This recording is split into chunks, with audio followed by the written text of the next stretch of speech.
work is something that is inescapable. We all have to work. Nobody can remain without doing any work even for a short period of time. That we have seen before. Sri Krishna says, Nahi kashchit kshanamati jatu tishtati akarmakrat. Akarmakrat means without doing any work. Kshanamati, even for a short time, no one can stay because they're always engaged in some action. If not bodily action, our minds are active. Even in dream state, the mind is active, body is relatively at rest. So there is no respite from work. Work is both a physiological necessity and a psychological imperative. If we don't have opportunity to work, then we become unhappy. We want to be creative, want to be active. If you confine a person to a room and say, I cannot do any work, he becomes very unhappy. So we don't want that. We want to be active, want to be involved, want to be engaged in some way, interesting to us. So it is both a psychological necessity and physiologically, if we don't do any work, how can we even maintain the body? Sri Krishna says, Sharira yatra pichate na prasiddhyeda karmanaha. If a person wants to remain totally inactive, not only is such thing possible, physically possible, it is not possible, but it will make us get up and do something at least to maintain our body. If I stay in bed today, making a resolution, I am not going to do any work today, I will stay in bed all day. How long can I stay in bed all day? I have to get up and go to the kitchen, make a cup of tea or coffee, drink, eat breakfast. I am already engaged in work. Even thinking is also work. So, since we are always engaged in some activity or other, that necessity, inescapability from what can be used as a means to reach the highest karma. Karma means activity or work. Since it is imperative, why not we turn that into a means to realize the highest goal of life? Not only is it necessary to lead our daily worldly life, but it can also be a means for realization. That is the special instruction that you find in the Bhagavad Gita. You don't find it in the Upanishads. Karma as a independent fact. But Sri Krishna emphasizes it in several places that karma itself, if properly done with the proper attitude, can not only bring us peace and joy in this worldly life and success, it can also take us to the highest goal. Karmanaivahi samsiddhim astitaha janakadayaha. We studied that earlier. Great people have risen to the highest goal, achieved the highest goal by doing their karma properly. They are learning to do their work with the proper attitude. The work need not change. We can continue to do whatever duty we are required to do every day. But the way in which we do that work, our inner attitude, that is where we need some tweaking, some fine-tuning. That instruction, how to do our work, that instruction is given. 5 specific points are given in the 30th verse of the 3rd chapter. So if you understand this verse and try to practice a few of these 5 instructions, our work will be done. So let us do the 30th verse. Mayi sarvani karmani sannyasyadyatma cetasa nirashir nirmamo bhutva yujyasva vigatajvaraha.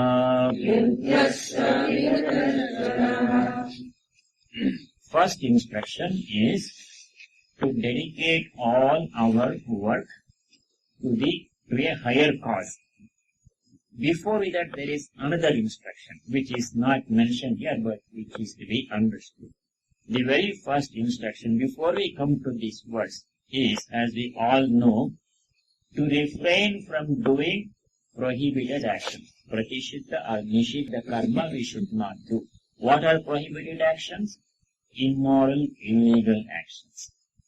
We should not engage in immoral, illegal actions harming other people, cheating other people, stealing other people's property, saying or doing something which may embarrass or create a problem for other people in any way, we should not do those things. That is the first instruction that is understood, so it is not mentioned here.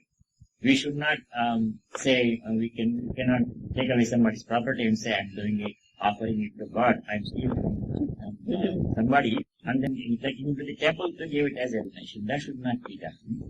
So that is understood. That is not mentioned here, but we already have been told that. So after that, these are the duties that we have to do, barring immoral, illegal actions, prohibited actions. Other work that we do, how we have to do. First instruction, sarvani karmani, all work that we do.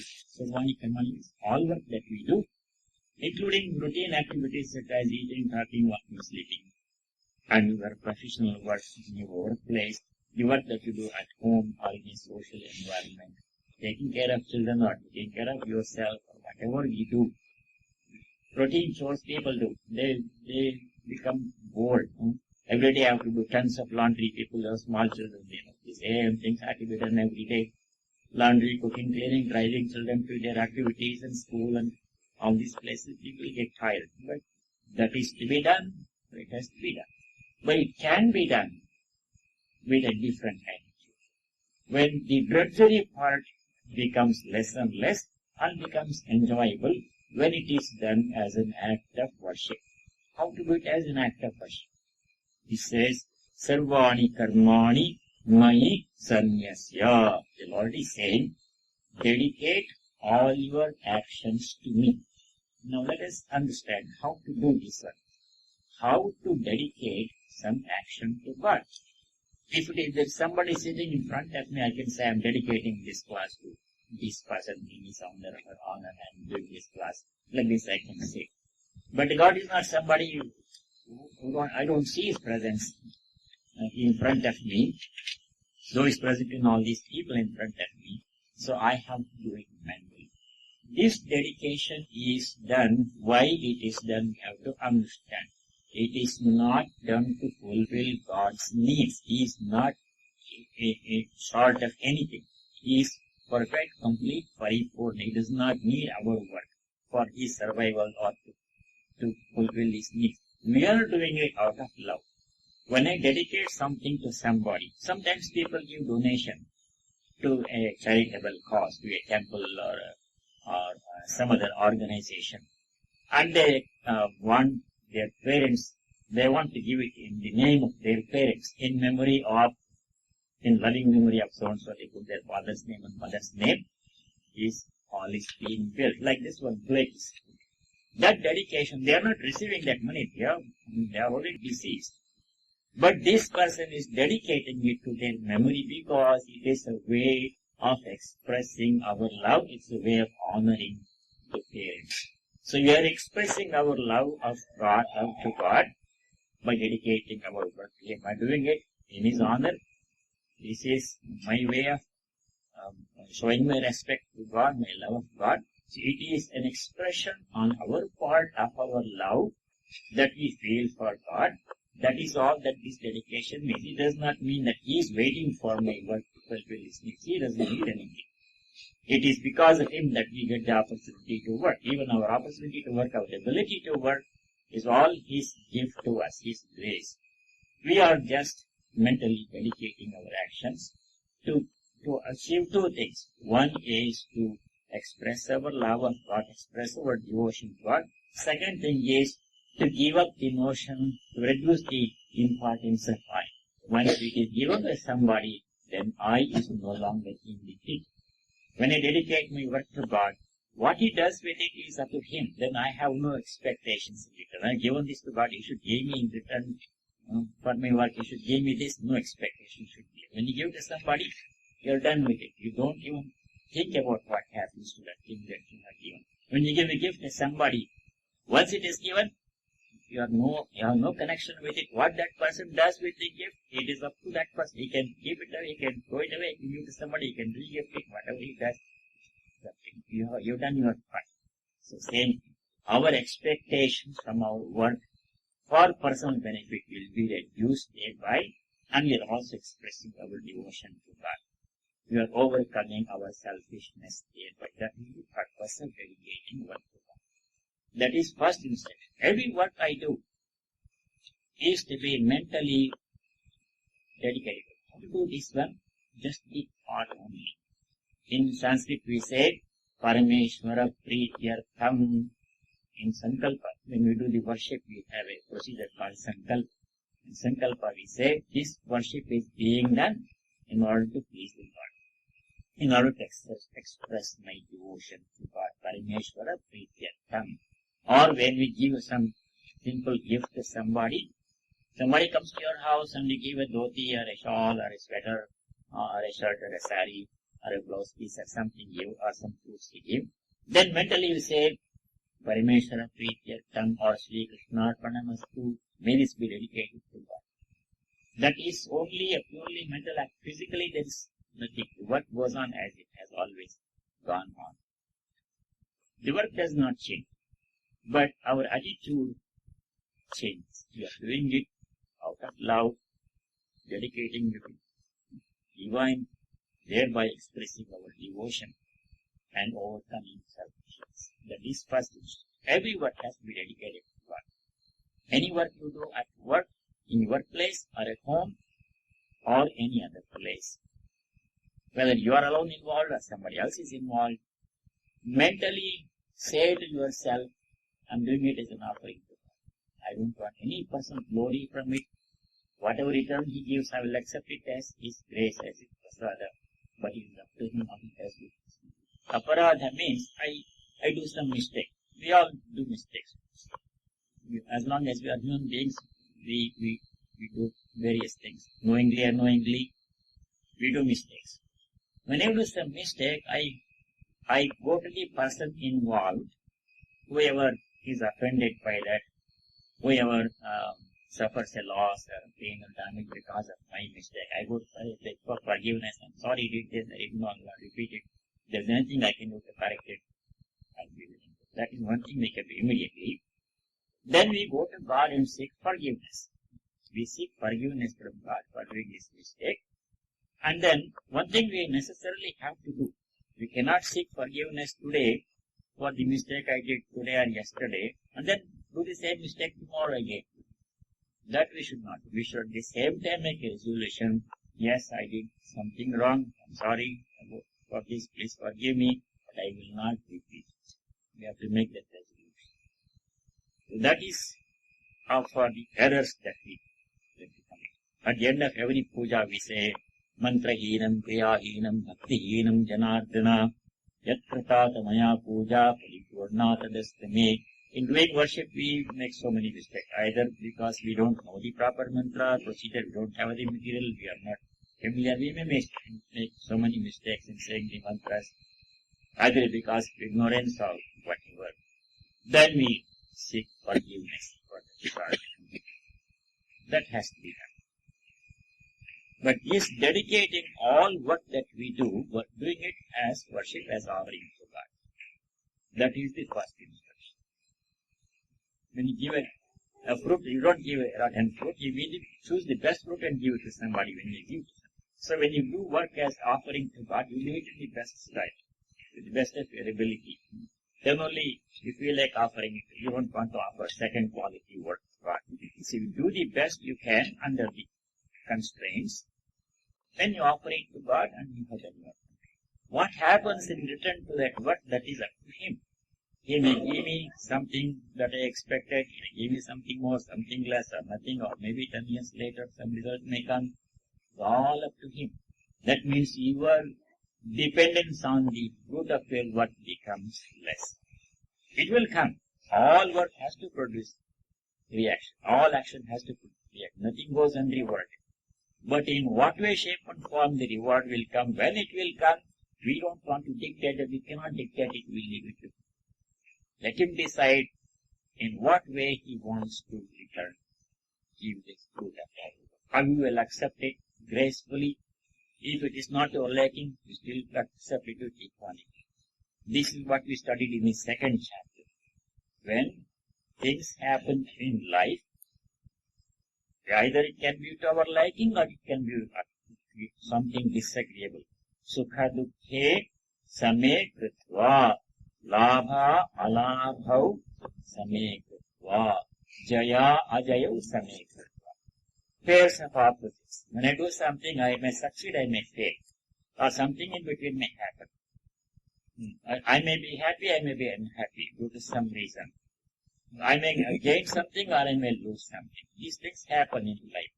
Whatever happens in life, as a result of my work, present work or past work, I learn to accept the outcome of my work with equanimity, whether I consider it as a success or a failure, gain or loss. That equanimity of mind is one quality that Gita stresses throughout. We cannot always orchestrate all the events in life to be always in our favor. Nobody has been able to do that one so far. We do our best, and whatever comes as a result, we have to learn to accept it with calmness, with equanimity and equipoise. There is no that we can jump about and yell and scream. Then we are only making the situation worse. I give the example of a farmer. A farmer in a small patch of land he has got. And then he sows the land, tills the land, close the land, and put the seed and wait for rains to come. No irrigation, it will depend upon rain. Then what happens? Sometimes rain may come in the proper quantity at the right time. There may be a bumper crop. One possibility. Sometimes there may be too much rain and part of the crop may be washed out. Another possibility.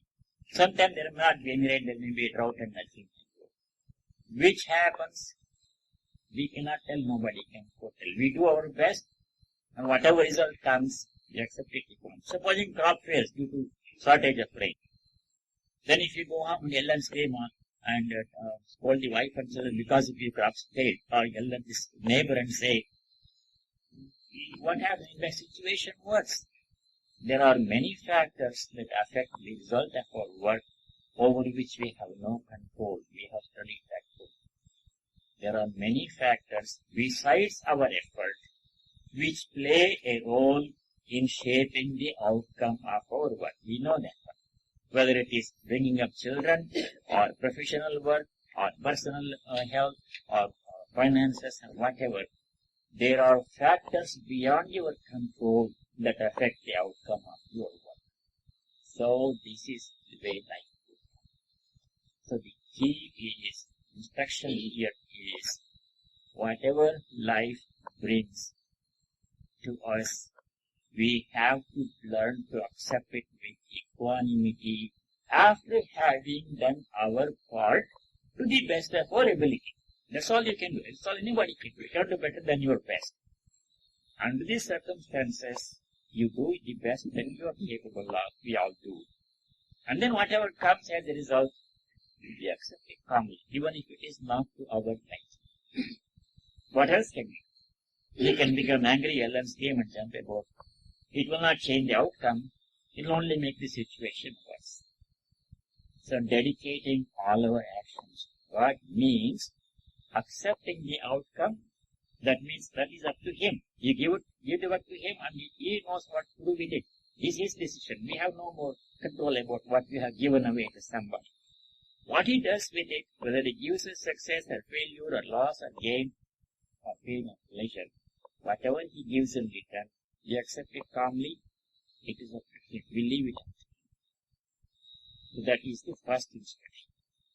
Now we go to the second instruction. Second instruction is same line.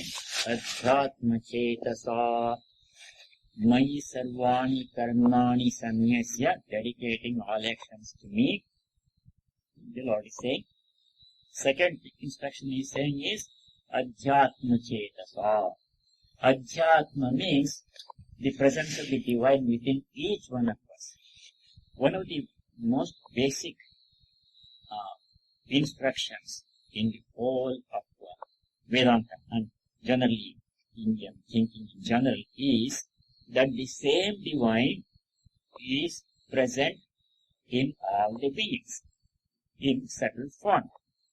That comes again and again, and the whole system of our philosophy is built on that understanding that the presence of the divine is in all. In human beings, in good people, in bad people, in men and women, in rich people, in poor people, any nationality. He is present in all. In some beings, his presence is very clearly manifest. We can clearly see these are saintly people. We feel peaceful when we go to their presence. In some people, his presence lies well hidden, and we don't see God's presence there, and they appear to us as wicked people, bad people. We don't feel good when we go to them. But his presence is there nevertheless. That is the basis. Now here it says, Adhyatma Chetasa means, if I think I am the doer of the work, in me he is present, watching everything I do. He is present deep within me. He is, whatever I think, he is watching. He is aware of I can hide my thoughts from you. Speak nicely when I am having bad thoughts. I can do that one. But I cannot hide my thoughts from him. He is my antaratma. He is my inner soul. He is aware of everything that happens in my mind. He is watching everything I do. And everything that happens, he is watching, he is guiding, he is presiding over my life. There is nothing that can be hidden from him. Now, because he is present within me, I must be aware of the fact that he is present when I am doing something. I must be aware of his presence when I do some work. Generally, when I do some work, some other person is also necessarily involved, either directly or indirectly. If you work in a company or corporation or school or a clinic or someplace, there are other people with whom you deal on your on a daily basis. You deal with other people. Their work affects you, your work affects them. In them also the same divine is present. Be aware of that one. Supposing I will tell a lie to you. Then, if I am aware of the presence of God within you and within me, how can I do that one? If I want to do something wrong, this awareness that he is present within me prevents me from doing something wrong because I know he is walking away. Supposing some other person is wrong, supposing I want to take away your property, if I remember that God is present in you also, then I cannot do that one because whom am I cheating? I am cheating him. And he is watching here and is also there in the other person. So, I better be on my best behavior because I'm always under supervision. He's always watching me. Adhyasma Chetasa. So dedicating all actions to me and constantly being aware of his presence in me and in other people, animals, plants, and inanimate objects. In every place he is present. Some time back I told the story of Kanakadas. I remember the boy could not eat a fruit that his teacher gave. You remember that story? Everywhere that boy was aware of the presence of God, he could not find a place where no one was watching. So he had to take the fruit back to the teacher. The teacher gave a fruit to every boy in the class. There was a class, and the teacher wanted to test how well they have grasped the teaching. So one morning the teacher called all the boys, gave each of them a fruit. Banana or apple or something, each of the boys was given a fruit. The teacher told, go to some place where no one is watching, eat the fruit and come back. You got 30 minutes time to do that. All the boys ran away, looking for a solitary place where they could eat the fruit without anybody watching. One boy climbed the tree and looked around, nobody was watching, he ate the fruit. Another boy went to the back of the building, no one was watching, he ate the fruit. So all the boys found some place where they thought no one was watching. They all ate their food and went back to the class. In half an hour time they were back in the class.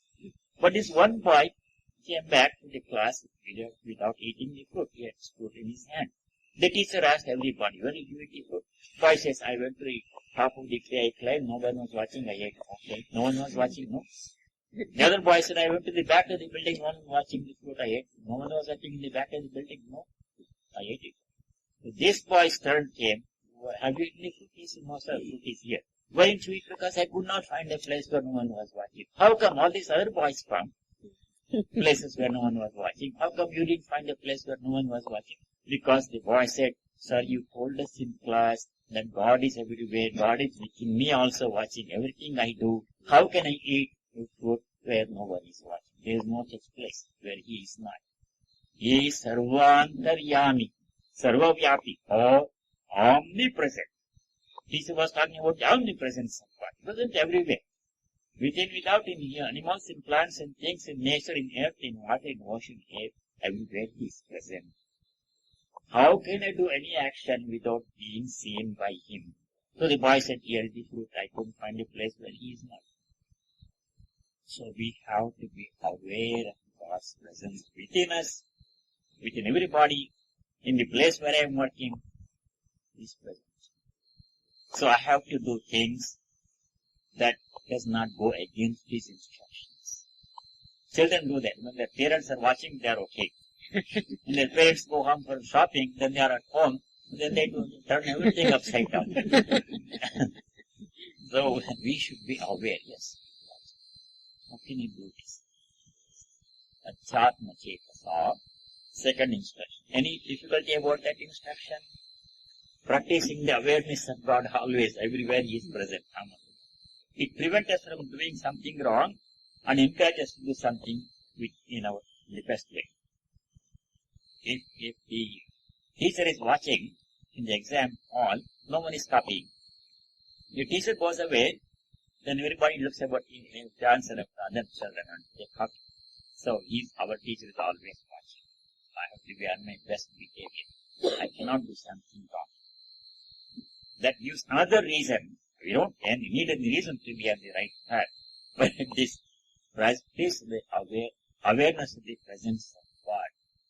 It increases the efficiency of our work, productivity, brings us peace and joy, and we dedicate everything that we do to Him as our humble offering, as an expression of our devotion. Mayi sarvani karmani sanyasya adhyatma chetasa. 2 instructions. 3 more are remaining. Practice.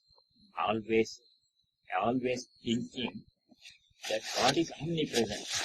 Sarvavyapi. Sarvavyapi means He is present everywhere. Within me, outside of me. At home, in the workplace, in the temple, in the street, in the plant, in the animal, in the tree, in air, in ocean, everywhere He is present. By keeping that thought frequently, bringing that thought frequently into my mind, it becomes a constant awareness. Practice. Everybody can do that. It's just simply changing our inner attitude. Work does not change. Whatever work you are doing, the same work you continue to do. You don't have to change your dress or place of work or place of residence or do anything. You just go about your life as you have always done. But keep the thought in the mind that all your work is being done as an offering, as worship. That brings great peace and joy and takes away the stress from our work. All work becomes enjoyable because all work is worship of God. They don't think anymore that it's drudgery I have got to do, they have to get it out of the way. I don't like this work, let somebody else do it. All those will disappear. Every work, no matter how routine, menial chore, becomes enjoyable because it is done with love, with devotion, as worship, and dedicated to the. That is the second instruction. Mayi sarvani karmani sanyasya adhyatma chetasa. Third instruction. Nirashi bhutva. What is nirashi means? Hopeless person. Nirashi bhutva. Becoming a hopeless person. The literal translation. That is not what it means. Asha means expectations from my work. I am doing this work. This much benefit must come to me. The notion that I am the doer of this work, therefore this much benefit must come to me in return for my effort. That kind of thinking we usually have in our minds. We do something and we expect something in return for us. Something in return will definitely come. Nothing goes unrewarded in nature. Good, good, bad, bad, none escape the law. SwamiB. But our expectation that this much profit, this much benefit, this much fame, this much whatever has to come because I did this much work. That expectation drives us. It serves as a motivation for us. If there is nothing in it for me, why would I do this work? That kind of thinking. Now this makes us rethink. Nirashi Bhutva means I am doing this work. Whatever comes in return, whenever it comes, whenever the return comes, I may expect it today, it may come 5 years later. You do something work today and you expect the return to come right away. It may not come, it may come 2 years later. But it doesn't matter. I expect this much, only this much may come. Or more than I expected may come, as happens sometimes. But I am not concerned about it. I am not worried about it. When the return comes, in whatever shape it comes, I will accept it as the grace of God because I have dedicated my work to Him, given it to Him. It is up to Him in what way to return it to me, in what way to give back the fruit of my work. When He decides, what He decides to give me that is acceptable to me, I'll accept it as prasad, as grace. Prasad. Prasad is the right word. Ishvara Arpana, all my work is dedicated to God, given to God. Ishvara Prasada is received in return. When does He give it back to me? In what way? In what quantity? I have nothing. That is all up to Him. I've done my part. I will accept it, whatever comes, gracefully, calmly, joyfully, thankfully. That is, should be my attitude. Nirashi Bhutva. Removing or reducing my personal expectations for personal benefit. Let good happen from my work. I am doing this work. I myself don't want anything in return. Something may come, I will accept it. If something comes, whenever it comes. But may this work be of some use to anybody or anything. May it be in the interest of general good. Dedicated to the highest possible cause. May this work benefit other people, animals, plants, things, nature. If anything comes in return, whenever it comes, I will thankfully accept it. That selflessness in work, that follows dedicating all work. Nirashi Bhutva. Reducing and eventually gradually eliminating our expectation from work. Accepting whatever comes calmly, peacefully. Nirashi Bhutva. Third instruction. Fourth instruction. Question. What is called Phalashruti. At the end of every puja, every worship, there is a statement for those who do this worship. In this, that Shivamanasa Puja, Nagendraharaya, when Gopal Krishna is chanted, at the end, Yah Pate Shivasanidho Shivalavakamapnoti Shivena Sahamodate. If you chant this hymn, you will go to the abode of Shiva, you will reside with him. Shivalavakamapnoti Shivena Sahamodate. He will enjoy, he will be in great joy and peace in the company of Shiva. That is the result of chanting this hymn. That's what that Phalashruti said. He chanted, we all chanted that one with him. Now, why that statement is given there? It is an inducement for only those people who are not in the habit of doing any worship or any chanting. But not for people like us. We don't need that inducement. We do it out of love. We are not looking for anything benefit in return for my child. I chanted one hymn, therefore God must take me to His abode and give me eternal peace there. We don't have that expect. That's why Nirashi Bhutva came. That Phalashruti, Satyanarayana Vrata, if you do, you will have children, grandchildren, you will have wealth, Lakshmi will come to you. All these things they will say in the story. That is only for some people who are at the beginning level, who do not have the habit of regularly worshipping or doing any puja or vrata. For them it is an inducement.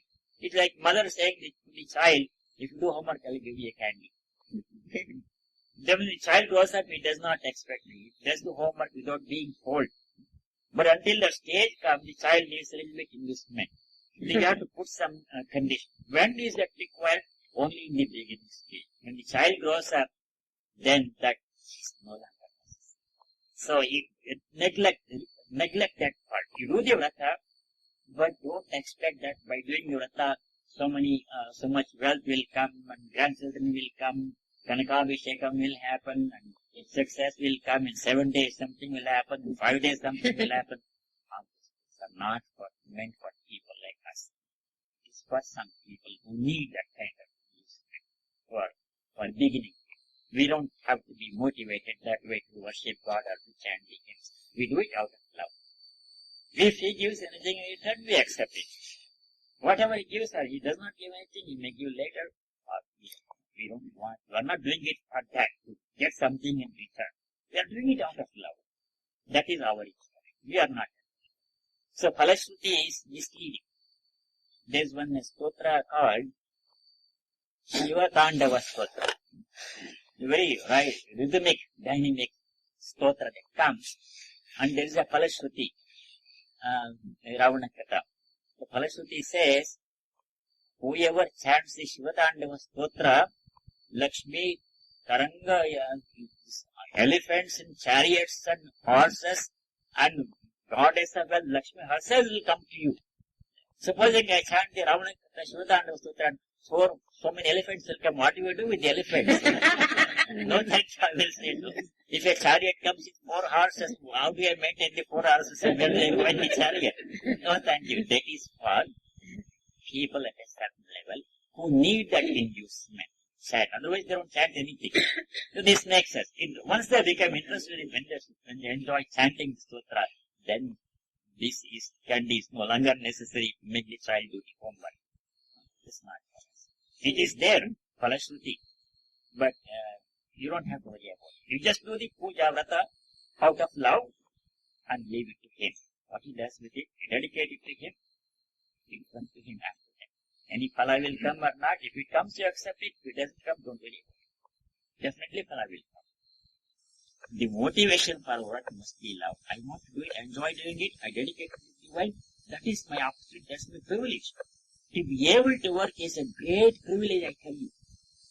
If I am not able to work due to illness or some other reason, then I feel miserable. To be able to do some simple work, simple task, is a great opportunity, is a great privilege, it's a great honor. It's a joy to be able to work. Whatever work I am allowed to do, or God has given me some ability to do, that is a great privilege, great gift from the Lord. So out of this love we do it. Not motivated by fear, if I don't do this something will happen, or if I do this some benefit will come. Those motivations should not be there. We gradually overcome those things. Fear, desire, anger, jealousy must not be the motivations for our work. For worship or chanting or any work that we do. We do it because it's an honor, privilege to be able to do work. So it's not meant for us. Supposing I do Hanuman for 40 days without expecting anything. There's no reason. I just do it because I love Hanuman. I love to chant these glories. Then not expecting any specific result to come. That is the best thing.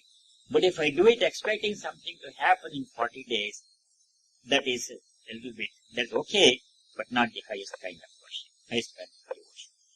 So it is okay to ask something from God. Sri Krishna himself has approved of it. But that is only at a certain stage of our development. We do that, then we rise above that. Then we say, come to the realization, I don't have to ask anything. But until that realization comes, we keep asking. That we know from Gita, yes, it is okay to ask God for something up to some point. But then what happens? In the beginning, it is devotion is not highest kind of devotion. Arthati, 7 chapter 7 verse 64. Chaturvida, char tarakilo. 4 kinds of people worship me, the Lord says. One of them is one who seeks something from God, a benefit from God, earthly benefit from God. Now, is it wrong or is it right? Sri Krishna says it is right. It's not wrong. But he also says that is not the highest kind of worship. We outgrow that habit. In the beginning, the child will ask, Mother, I want one more cookie. But after when the child grows up, he sees the Christ. Yes, if mother thinks, I need it, she will give it to me. I don't have to ask. God knows what we need. And we don't have to remind him He provides us when it is necessary for us, and we leave it to Him. He does not need our remainder. That realization will take some time to come. In the beginning, we feel like asking God, oh Lord, give this to me. I will do this chanting for you, this hymn, this pilgrimage I will do, and you give this to me. Like this we may ask. That's okay. In the beginning stages, that is one kind of devotion. It's also devotion. At least we are going to God for some reason. That himself is good. Even for some reason, if you go to God with some motivation, that you also going to God in itself is good. But gradually outgrow that one. Then you come to realization, why am I asking all this? Does he not know? If he thinks it is necessary for me, he will provide it for me. I don't have to ask. That asking will grant me. We do it on. It's a stage in the growth. That devotion is one kind of devotion. It's a stage in our evolution of our spiritual life. We pass through that stage. Eventually, you reach a stage where there's no need to ask anything. Out of sheer love, devotion flows from our heart. No, nothing in return expected, no conditions put, no demands made. Out of love only, we worship God. That stage will come. But before the stage of fully mature devotion comes, people go through this stage of asking, seeking. That is the growth process in devotion. It happens. We go to God when there is some problem. If everything is comfortable, we have no use for God. We are busy. But when some problem comes, we turn to God. Oh Lord, please save me from this. It is okay. But a stage will come when we always go to God, whether there is some difficulty or not. Out of love, we worship God every day. We think about Him all the time. We practice His presence. Do all our work as worship. No expectations, nothing, no demand, no asking, no seeking. No, all seeking will stop at some stage. Seeking means I'm feeling incomplete. If I seek something from God or from you or somebody or from government, that means I am feeling some emptiness in my life. And if that thing that is lacking in me, if it is provided to me, then I will feel happy. That is the contention. But that feeling of emptiness, that need to seek something, to a change in my life, to seek something that I don't have, or to get rid of something that I have, some problem I have, all that will be outgrown, and a stage will come when you accept life as it is, and all the work is done, including prayer, devotion, chanting. All work is done with full devotion and love, with nothing expected in return. No demand, no seeking. Whatever comes. That is the mature level of devotion. But until that we reach that stage, we pass through the stage of asking. Out of fear we do worship. If I don't, this something will happen. We pass through that stage too. If I do this, some benefit will come. We outgrow that one too. Then the fear will go away. Desire will go away. Seeking will cease. Out of love. Prayer gives us strength. And that is good thing. So if there is nothing in there, then nobody will pray. This thing has been going on for ages. If nothing is there, prayer still happens spontaneously out of pure love. No, nothing expected. That is another stage in our spiritual evolution. A stage will come when nothing is expected. Out of sheer love, prayer spontaneously flows from our heart. So along the way, we go through these stages, seeking, asking. Okay, anything else? Only 3 instructions we did. 2 more are remaining. Nirashi bhutva, 4th instruction. Nirmamo bhutva. Mama means what? Mama means mera, mine. The notion that I am the doer of the work and I must be the primary beneficiary of the result of this work should be reduced and gradually eliminated. The I part should be made less and less. Subjectivity, I and mine, has to be reduced gradually. Only he should remain. Now what is happening in our consciousness, in our minds? It is mixed. It is me versus the rest of the universe. I versus you versus God versus world, my employer, government, everybody. Me versus, there are two parts in my thinking. The my part, I part, and the other, rest of the world part. Now what happens? The person evolves and becomes more and more unselfish, less and less selfish. The I part gradually diminishes. The he part gradually increases. Gradually, a devotee reduces his thought about what I should get from this worship, from what benefit I should get by doing this vrata, this charity or this worship. That will become less in our thinking, and expression of devotion becomes more. The thoughts of the Lord occupy our minds more and more. The thoughts of myself as the beneficiary becomes less and less. The I gradually diminishes, the he gradually increases, until the stage is reached when only he is there, I has disappeared, merged into only he. Where is the I? The I has merged into him, only he remains. That is the limiting case. Then that is salvation, that is liberation, that is realization. The I, the small I, has to become gradually less and less, and the thoughts of he should become more and more, until eventually only he remains and I is included, merged. The river becomes merged in the ocean, only ocean remains. First separation, river separate, ocean separate. River is small, ocean is large. But when the river flows towards the ocean, gradually, and merges and becomes one with the ocean, only ocean remains. All the limitations are given up. That example is given in the Mundaka Upanishad.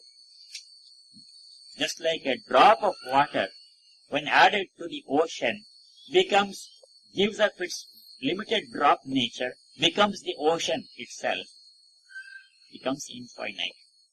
So the I merges in the he, nirmamo. That is, in the Karma Yoga book of Swami Vivekananda, there is a book called Karma Yoga. It has 8 lectures that he gave on this topic of karma, how to do our work. 8 lectures. In one of the lectures, he made this one statement, which I think is a Mahavakya for this age. Everything that I have been saying in my own ineffective way can be found in one short sentence of 3 words in that book called Karma Yoga, Lectures of Swami Vivekananda and Karma Yoga. There he said, mark this sentence, he said, unselfishness is God. Unselfishness is God. The less selfish I become, more unselfish I become, that much closer I move towards God. And when I totally give up my selfishness, only he remains. I remains as long as I am selfish. I am doing the puja, I am doing the worship, I am doing the class, I must get the benefit, I must become famous, I must get this money. As long as this I thought drives us, motivates us, so long we are limited in our thinking. Our sphere of thinking is very small, confined to the I. But enlarge gradually, reduce the I, and include other people more and more and more and more, include the whole universe, then the whole universe is yourself. The limitation of the I goes away gradually, only he remains. In that limiting case, I become one with God. That's why total unselfishness means becoming one with God. Gradually, it doesn't happen suddenly, it's difficult, because we are so much conditioned to thinking in terms of myself as a center. Every activity I do, every thought that I think is based on me, centered in me. It starts with the I thought. Now, that gradually changes. The I part becomes less and less, and then in a limiting case, it merges with the he, and only he remains. So the self nirmamo bhutva means gradually giving up the notion that I am the doer, therefore I must get the benefit of this work. The I should become less and less. Actually, we saw this in the 27th verse, 3 verses ago. Who is the doer? I always say, I'm the doer. I'm speaking, I'm talking, I'm eating, I'm going, I'm coming, I'm managing, I'm heading, I'm the manager, head, vice president, I'm this, I'm that, I. I'm the doer. But Sri Krishna challenges us. He asks us in 27, just 3 verses ago, you see, if you think that you are the doer, take a second look at that. Pray, who is the doer? Where is the I? You always say, I am the doer. He asks us, where is the I? In any action, we put the I there. I am doing this, or I have done this, or I am going to do it. Right? Any action starts with the subject I. But Sri Krishna is asking us, we always say I. Where is the I? Can you pinpoint it? In any action, take any action, analyze, you find there is no I at all. That analysis we did to some extent in the 3 verses ago, and that will come for greater examination in the 5th chapter. There is no such thing as I at all in reality. We create it, we put it where it does not belong, and that's how we become selfish, and that is the cause of our limitation and subsequent suffering. To the extent we overcome that I limitation, to that extent we approach infinity, approach God. And if you totally succeed in giving up the I completely, then that is liberation. That is becoming one with God, only He remains. That's why Swami Brahmarupananda wrote in Karma Yoga book, unselfishness is God. Try to remember that sentence. Only 3 words. And think about it. For 1 month you can think about it until you meet next time in class. Unselfishness is God. How to practice it? What does it mean? That should be the focus of our thinking. Now coming back to this, if you want to go back to the 27th verse, you can read it. Sri Krishna says, a person who says, I am the doer of any action, what is he called that person? Foolish and egotistic person. These are not my words. Sri Krishna says that. Ahankara vimodhatma karta ahamiti manyate. Who says I am the doer? Aham karta ahankara vimodhatma. A totally uninformed person says I am the doer. What does a jnani say? A wise person say? Naiva kinchit karo. I am not the doer at all. But he is not doing anything. He does the same thing that we do. 5th chapter, verses 8 and 9. If you study these 3 verses, this question that we are discussing will become clearer. 3 verses, please make a note.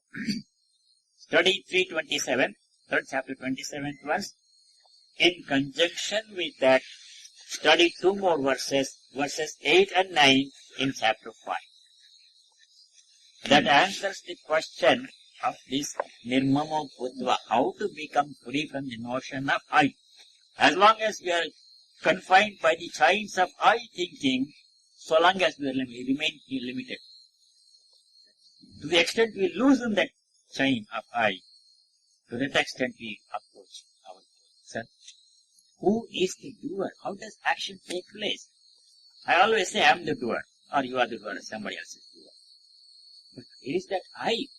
If you probe into that question, the revelation will be quite surprising. There is no such thing as I at all. In any action. And I always say I am the doer. So, this requires a little bit more thinking. I'm just giving a notion of that, but it requires a little bit more thinking. Right now, we are at this position where we have to say I am the doer. Because I means for me the body and the mind. So, then you can say body and the mind are the doer, so I am the doer. But we have to rise above that eventually. Eventually we have to rise to level far beyond the I. That is the task for this life. We can't do it in this class, but that is a task to be done in this life. Once we do that, rise above the I, then only He remains, our work is done. The purpose of being born as a human being is to become 100% selfless. Then only He remains. The I goes away. But that is just a lifetime task. I'm not asking us to do it today. It's a lifetime task.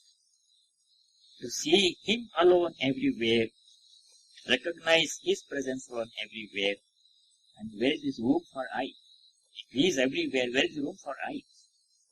We put it where it doesn't belong. That's why Sri Krishna says, Ahankara imodhatma karta ahmiti manate. मैं करता हूँ ऐसे कौन कहता है अहंकार imodhatma. So he uses a strong language there. But that is the truth. It's hard to realize that because we are so much conditioned from the moment of birth, from the earliest times of our life, we are conditioned to thinking that I am the doer, I am the body, I am the mind. In one day you cannot give it up. Gradually we have to do that one. So that's why the 2 verses in the 5th chapter, they explain more clearly how action happens without the I. Without the I being there, how all actions take place. All actions are taking place all the time. We are all acting all the time. We are not idle sitting, inactive. Nobody can remain inactive without doing any work, even for a short time, that we know. But how is the work happening if I am not the doer? That is explained in the 8th and 9th verse of 5th chapter. Indriyani indriyartheshu vartante iti dharayan. All work happens as a result of interaction between sense organ and sense object. Sense organ, hands, eyes, nose, feet, all these five organs of perception, 5 of action. Some of those get involved with a sense object, and the result is action. Where is the I? Indriyani dashekam cha. Mind is also sense organ, 11 sense organ. 10 sense organs, 5 of action, 5 of perception, 1 presiding sense organ, 11 mind. They're all sense organs. Among them, between them and sense objects, interaction takes place that we call as work. Indriyani indriyartheshu vartante. Now we really examine, there is no room for idea. But that level of thinking, we have to approach a little bit gradually. There is no such thing as the I at all, in any transaction, anywhere, not only transaction, anywhere. Putting that I where it does not belong is the first mistake we do, and everything we build upon that one is on shaky ground. So that's why the 4th instruction we are doing, nirmama bhutva. To the extent we use the I, to that extent we become more peaceful. And in the limiting case, when the I is completely gone, then there is no suffering, total peace and joy only remains. That is, the I has merged in the He, and that we can say we have become one with God. That is ultimate case. That's why Swamiji wrote, unselfishness is God. To the extent we become unselfish, we have to go by step by step. We can't give it unselfish. We can't give up selfishness today all of a sudden 100%. Not possible, not practical. Gradually, at our own pace, we make progress in that direction. Every day a little bit, we say less and less selfishness, more and more the other people want. It's a gradual process of growth, spiritual. So we keep that in mind. The 4th instruction, nirmamo bhutva. 5th instruction, we will start. What is the 5th instruction? Vigata jvaraha. Last one. Jvara means what? Fever. Jvara means fever, temperature. Vigata means free from. Free from fever. That means I don't have fever right now, luckily temperature is normal, but I am not Vigata jvara. Fever here means inner stress, conflict, and all other mental aberrations. If I do my work other than as an expression of pure love, motivated by fear, by desire, by anger, by jealousy, or for some other unworthy reason, then that is my mental fever. Not physical fever also I cannot work properly. But Vigata Jwara here means free from all these limitations.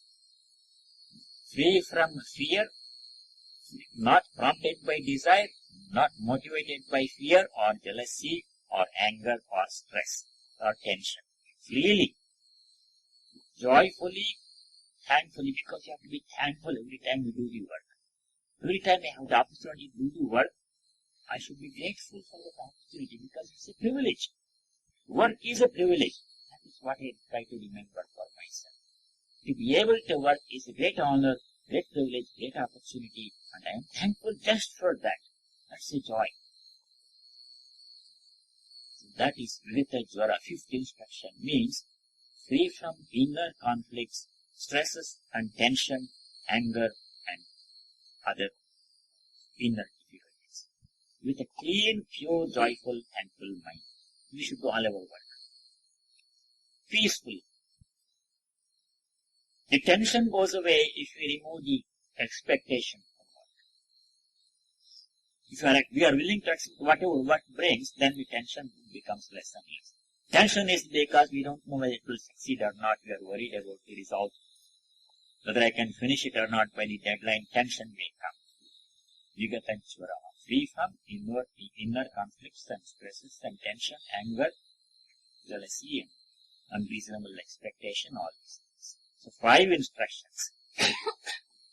Mayi sarvani karmani sanyasyadyatma chetasa nirashir nirmamo bhutva yujyasva vigata jwaraha. If you understand these 5 instructions and practice 2 or 3 of them, that itself is a great reward. So though we did only 1 sloka today, I think it is very important sloka. We should continue to think about these 5 instructions for some time to come. We have 1 month time to do the next verse. So let us think about this verse. See how we can practice these things. Even start in a humble, small way. To a small extent we make a beginning and then gradually we progress.